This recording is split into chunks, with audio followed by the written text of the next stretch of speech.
Welcome back to the horror series, where every episode is a new nightmare.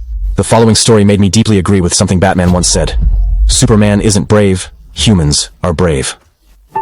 The story begins with a bizarre mining accident. 9 miners had finished their day's work and were preparing to leave on the elevator. But when they were halfway down, their co-worker Alan suddenly jumped onto the top of the elevator, flashing a sinister smile. Before the elevator even touched the ground, he leapt off. Then he activated a spherical object and tossed it among the miners. It kept flashing lights and emitting intermittent roaring sounds. Even the light bulbs in the mine began to vibrate. Under their gaze, the surrounding ores gradually floated into the air. With a deafening explosion, the entire mine shaft collapsed. Shortly after, Coroner Carl arrived in Millbrook Town after a long day on the bus. He'd barely taken 2 steps with his suitcase when a sharp pain shot through his stomach, making him freeze until the agony eased. He then walked directly into the police station. The sheriff was an old friend of over 40 years, and after briefly exchanging pleasantries, they got down to business. Carl heard that there were 10 victims in the mining disaster, but the sheriff told him that there were actually 9, and the remaining one was a deranged scumbag. It was that bastard who caused this tragedy. The sheriff's expression showed the situation wasn't that simple. According to workers' comp laws, death benefits only go to employees who die accidentally on the job, but the mine owner is refusing to pay. He's claiming that being killed by a psychopath isn't considered a work injury. If that argument holds, the miners' families won't even be able to afford burial costs. So we need Carl to provide a detailed autopsy report. What am I going to find, Nate? Was there a bomb? The investigators concluded that there was strong presumptive evidence of a bomb. That's the best they could do? And what do you think? I think I'm cursed. The sheriff's answer was a bit off topic, mainly because this mining disaster had a premise so eerie it made your skin crawl. Just 2 months ago, a man vanished from town without a trace. Then within a month, 5 more people disappeared. The police force sent out search parties everywhere, finally discovering a lead deep in the forest. There was a leather bag hanging from a tree. You could tell from the swarm of flies that whatever was inside wasn't good news. Sure enough, when they opened that bag, 3 officers nearly lost their lunch right there. The man's skin was neatly flayed, and he had even been drained of blood before it was done. A cache, then? Yeah. Do you know why when slaughtering cattle people often have to remove the blood? Draining the blood helps the meat last longer. But who would consider humans as food? Soon, they found the second missing person. His situation is the same as the first man. The sheriff believed the killer would definitely return, so he stationed 2 hunters nearby to keep watch and cautioned them not to act rashly. But that night, when the sheriff radioed the hunters to check in, neither one of them answered the call. He realized something was wrong and immediately rushed back. Sure enough, both hunters disappeared, leaving no trace at the scene. The sheriff got the investigation results the next day. The first victim discovered was also a miner, and he was last seen at a roadside tavern. According to the bar staff, he met his colleague Alan there, and the two got into an argument. Where'd you go, Eddie? I mean, you just stopped. Like I said, I'm Joe Allen. Knock your beer onto the floor. Be slow. Call him your friend. Ask me to drive you home.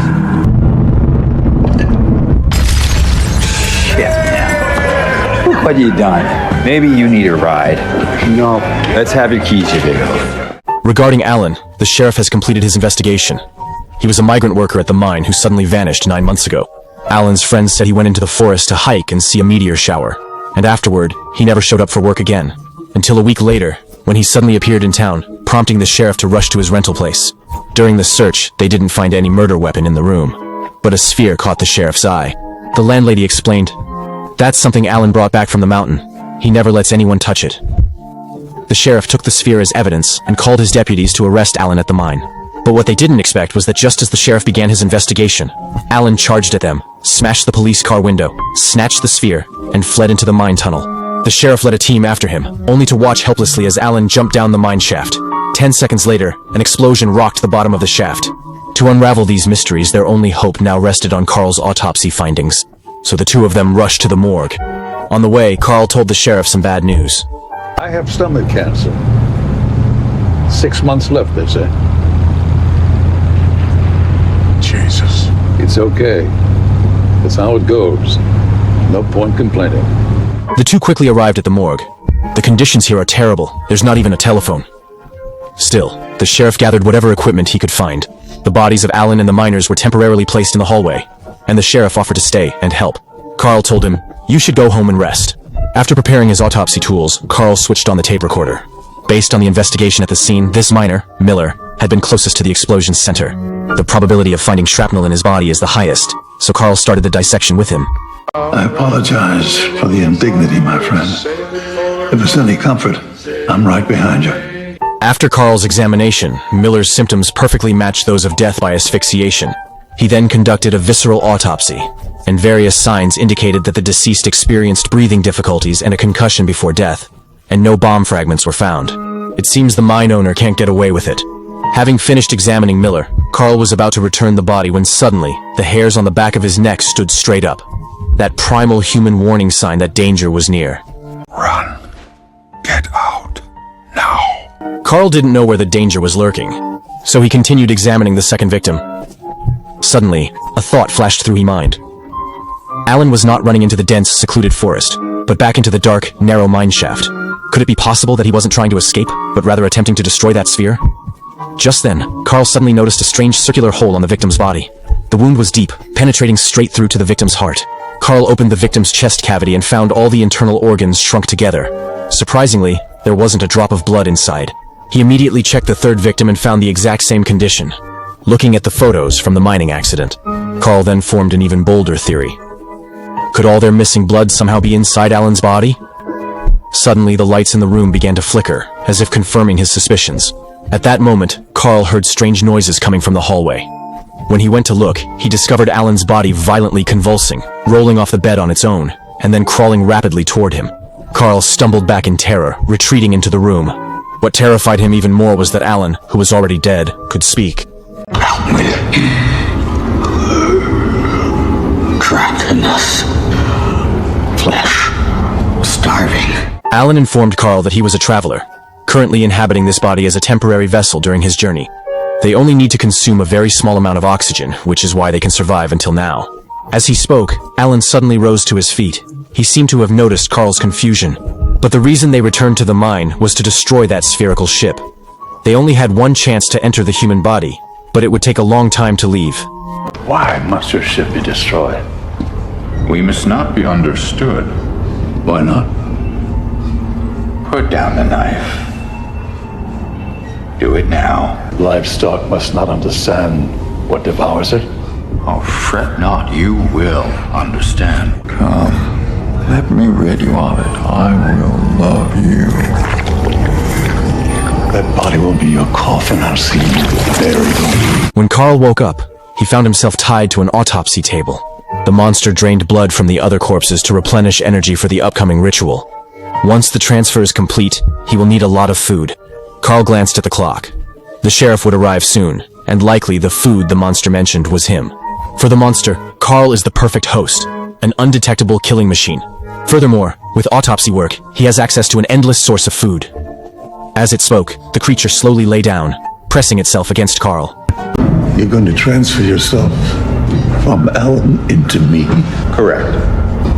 How? Well, normally via the alimentary canal. It turns out the meteor shower Alan saw that day was actually a monster's spaceship. He thought he'd found a meteorite, but had no idea it contained a monster embryo. The creature burrowed into Alan's body, grew inside him, and now wants to break free. A door must be opened on the body. For a smoother fusion, the monster gave up all its senses and motor abilities, relying entirely on the host's organs.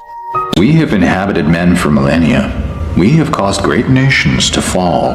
We have shaped... You've stolen everything you ever had. You're nothing but a thief and murderer, a parasite. You're pathetic. After hearing Carl out, the monster didn't get mad. Instead, it started chatting about how it would eat the sheriff later. They love munching on human buttocks the most. With thousands of years of practice, these monsters have become experts at removing organs, and ensure that humans do not die, which can maximize the freshness of the ingredients. Actually, the miner's body could be consumed for 2 weeks, but the monster used up half of the energy to maintain the miner's brain activity. This way, he could quietly communicate with the miner through the 8th cranial nerve, make sure the victim is aware of every action the monster is performing on his body. While talking, the monster had already sliced open Alan's chest cavity. It pulled out its true form, which looked like an underdeveloped octopus. Once it fully detached from Alan's body, it extended its tentacles and started burrowing into Carl's stomach. At this point, Carl could only move one hand. He wanted to finish the monster with one slash, but the rope wasn't long enough. There must be a way. Not to survive, but Shortly after, the monster completely entered Carl's body and began to gradually connect and control various organs. Through the 8th cranial nerve pair, Carl communicated with the creature. At that moment, the monster was horrified to realize something was wrong, as it couldn't hear or see anything. Where am I? you're in your new home. But you won't be occupying it for long. There's been some vandalism, I'm afraid.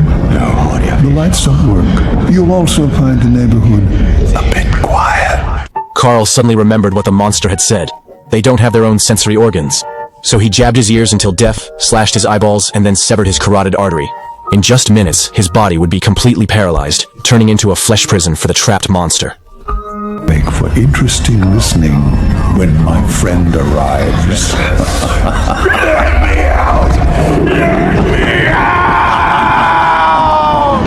Meanwhile, the sheriff had arrived at the morgue.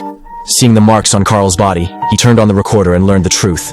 And with that, humanity's counterattack finally began.